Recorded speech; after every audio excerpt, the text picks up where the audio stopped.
Okay, thank you. And yes, Jen Heldmann and I are both here today. So I'll start with some overview and then Jen will take over with the slides. But we're here to represent the resource camera that was on the Lunar Outpost map rover on IM2. And certainly we want to acknowledge the rest of the team. As you can see from this slide, it was a highly collaborative effort, as all these payloads are for the IM2 mission. Next slide, please. So yes, the resource camera went to the moon. And in case you're unfamiliar, Resource is one of NASA's survey teams. And our PI is Jen Heldmann. And so at Resource, we focus on science that's related to volatiles and ISRU on the moon and Mars. And it focuses on technology and ConOps development that's required for identifying and accessing and analyzing volatiles. So our team's work really aligns with the scope of the IM2 mission. Next slide, please. Okay, so our specific payload was the resource camera, which would have helped quantify millimeter scale roughness and visible RGB and near infrared reflectance. And we would collect this data across several meter scale scenes as the Lunar Outpost rover drove. And this helps to quantify different regolith properties. So all the images that you see here are reconstructed using test data from the camera, illustrating some of our different science applications. And so, for example, we measure small scale roughness, small scale meaning millimeter scale. And this is a primary measurement to determine local thermal properties, including illumination and temperature history, ice stability history, and cold size, drop sizes, and cold drop distribution. Additionally, rock size frequency distributions and morphology, which provides information on the physical and thermal weathering histories of the area, as well as geophysical properties of the local regolith. And then also mass wasting properties. This is used to provide constraints on material properties and provide insight into the history of surface modification. Next slide, please. Okay, and also rover track structures. So for example, what is the local traffic ability? What's the regolith angle of repose or bearing capacity? And lastly, our measurements can be made both outside and inside shadow because this is a time of flight camera, so it doesn't require illumination for measurements, and it makes 3D depth maps even inside PSRs. So this enables really important comparisons of surface topography and structure inside and outside of shadow. Next slide, please. Yes, so as I just mentioned, the resource camera is a time-of-flight camera. It's actually a modified Microsoft Azure Connect, which includes a time-of-flight depth camera that's used to generate the 3D depth maps, and then it has an integrated RGB imager with the same field of view. And so as a system, the camera, as I just outlined, can measure topography, geomorphology, and 4 discrete reflectance bands at the millimeter scale. Next slide, please. And the NASA Ames Flight Instrument Group is who's responsible for flight qualifying this Connect and includes only flight compliant materials. And they've optimized the structure, reducing the mass all the way down to 330 grams. And of course, the hardware has undergone environmental qualification with VIBE and TVAC, and that advanced our camera to TRL6. Next slide, please.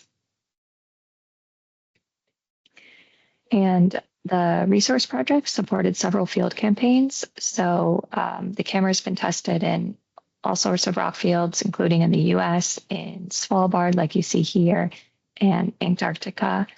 And these campaigns were used to develop the ConOps and software platforms for teleoperating and processing our data.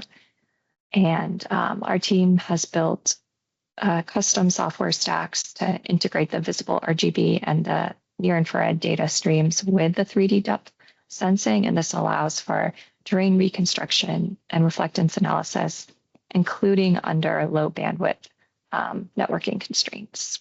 Next slide, please. The camera also underwent extensive lab calibration and testing in the Survey regolith testbed, which is composed of Lunar Highlands simulant. And so for these tests, we build on the Viper camera test campaigns to simulate polar illumination conditions and test the various capture modes, data resolution, and science requirements for the resource camera, as well as the different data processing pipelines that we've built. And next slide, please. Also, the camera underwent extensive gravitational testing with parabolic flight tests, including Martian and lunar and microgravity conditions. And these tests were used to evaluate the camera under different dust conditions. And overall, we found a negligible reduction in the science quality from the contamination of optics from dust accumulation, indicating we were ready to go on the lunar surface. And okay, Jen will take it over from the next slide, please. Sure. Thanks, you're at 4 minutes. Okay, perfect. So we've seen these figures before, some of these images. So as Ariel mentioned, we're very happy to be on the MAP rover, which will be flying to the moon again. So I think we can just go to the next slide. Right, so here we are. So we were manifested right there in the front. You can see where the red dashed line is pointing to the resource camera. So we'd be able to collect that imagery that Ariel was talking about, that very high resolution multi-band topographic data as the rover was traversing across the lunar surface. That was the ConOps. If we go to the next slide.